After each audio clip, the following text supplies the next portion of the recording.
ഹരി ഓം. കൽക്കിരുവികളായിരിക്കുന്ന എല്ലാ നാരായണന്മാർക്കും ശിലായപ്പൻ്റെ പ്രണാമം. ഇന്ന് പമ്പയിൽ നടക്കുന്ന അയ്യപ്പ സംഗമമല്ല, അസുര സംഗമമാണ്. അടിച്ചുമാറ്റലിൻ്റെ പുതിയ അടവാണ്. ശബരിമലയിലെ സ്വർണത്തിലാണ് അസുരന്മാരുടെ കണ്ണ്.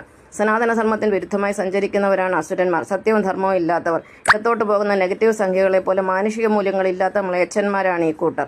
ഇവരുടെ പ്രധാന വിനോദം എന്ന് പറയുന്ന അടിച്ചുമാറ്റൽ, ആചാരലംഘനം, അഹങ്കാരം എന്നിവയാണ്. ദേവന്മാരുടെ സ്വത്തിലാണ് എപ്പോഴും അസുരന്മാരുടെ കണ്ണ്. ദേവന്മാരുടെ സ്വത്ത് അടിച്ചു മാറ്റുക എന്നതാണ് ഇവരുടെ പ്രധാന വിനോദം.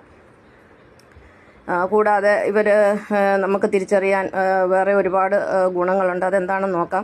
കൊള്ള, കൊല, കുറ്റം പറച്ചിൽ, മയക്കുമരുന്ന്, ബലാത്സംഗം, സ്ത്രീ പീഡനം, പ്രകൃതി വിരുദ്ധ പീഡനം, രാജ്യദ്രോഹം, സജ്ജന നിന്ന, ഈശ്വര നിന്ന, ഗുരുക്കന്മാരെ നിന്ദിക്കുക, ബലി നടത്തുക, ധൂർത്ത്, അഴിമതി, അശ്ലീലം, ഇതെല്ലാം ഇവരുടെ മറ്റു ഗുണങ്ങളാണ്. സമൂഹത്തിൽ ഇവരെ നമുക്ക് തിരിച്ചറിയാം. നല്ലവരായ മനുഷ്യർക്ക് ഇവരെ പെട്ടെന്ന് തിരിച്ചറിയാൻ സാധിക്കുന്നതാണ്.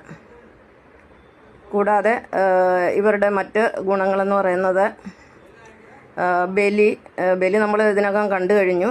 അതായത് പിന്നെ മൃഗബലി, പശുബലി, പക്ഷിബലി തുടങ്ങിയ ബലി നടത്തുക, ശൈശവ വിവാഹം, മാതാപിതാക്കളെ പരിത്യജിക്കുക, മാതാവിനെയും ഭഗിനിയെയും പുത്രിയെയും ഒക്കെ ഭോഗിക്കുക. ഭഗിനി എന്ന് പറഞ്ഞ സഹോദരി, പരപുരുഷ സ്ത്രീ ബന്ധം, പരസ്ത്രീകളെ ആഗ്രഹിക്കുക, അല്ലെ പരപുരുഷൻ്റെ പുറകെ പോവുക, ലിംഗപൂജ, യോനിപൂജ, നഗ്നപൂജ, ചാത്തൻ സേവ, കൂടോത്രം, കൈവിഷം, ശത്രുസംഹാര പൂജ തുടങ്ങിയവയെല്ലാം നടത്തുന്നവർ അസുരന്മാരാണ്. ഇവരെ നമുക്ക് തീർച്ചയായിട്ടും തിരിച്ചറിയാൻ കഴിയുന്നതാണ്.